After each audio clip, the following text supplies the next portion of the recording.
Sharda रँकर्स point academy इथे तुमच्या पाल्याला मिळते 11वी 12वी शिक्षण, जेई, नीट, सीईटी स्पर्धा परीक्षांची तयारी आणि स्टेट बोर्डच्या अभ्यासक्रमाची एकत्रित तयारी, दर्जेदार मार्गदर्शन, अनुभवी शिक्षक वर्ग, सातत्यपूर्ण टेस्ट सिरीज, वैयक्तिक लक्ष, डिजिटल क्लासरूम आणि यशस्वी भविष्यासाठी सर्वोत्तम सोबत। आजच शारदा रँकर्स पॉइंट अकॅडमी मध्ये प्रवेश घेऊन यशाच्या शिखरावर पोहोचण्याची पहिली पायरी ठेवा।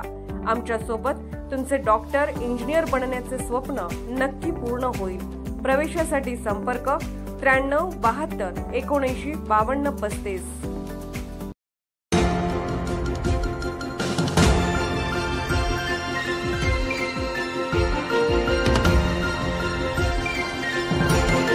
आपण पाहत आहात जत मराठी न्यूज।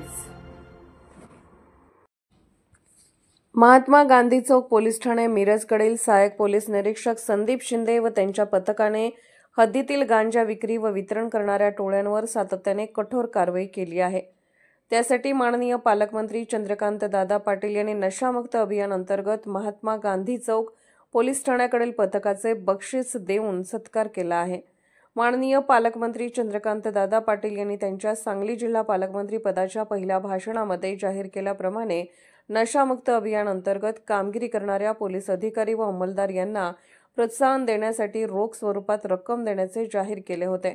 सदर जाहीर केल्याप्रमाणे शब्द राखत माननीय पालकमंत्री यांनी सांगली जिल्हा पोलीस दलातील नशामुक्त अभियान अंतर्गत उत्कृष्ट कामगिरी करणारे सर्व अंमलदार व अधिकारी यांना रोख स्वरूपात बक्षीस देऊन सन्मानित केलेले आहे।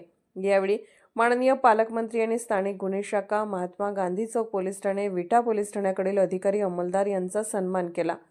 विशेष म्हणजे माननीय पालकमंत्री चंद्रकांत दादा पाटील यांनी सदर बक्षीस म्हणून देण्यात आलेले धनादेश हे अधिकारी व अंमलदार यांच्या पत्नीच्या नावे देऊन कुटुंबियांचा देखील एक प्रकारे सत्कार केला आहे।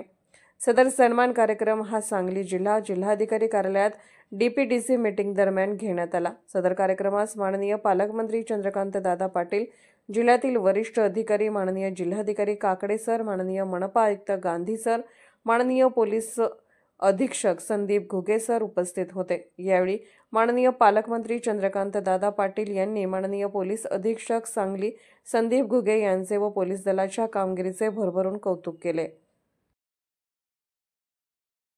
जत मराठी न्यूज चॅनलला लाईक करा, शेअर करा आणि सबस्क्राईब करा।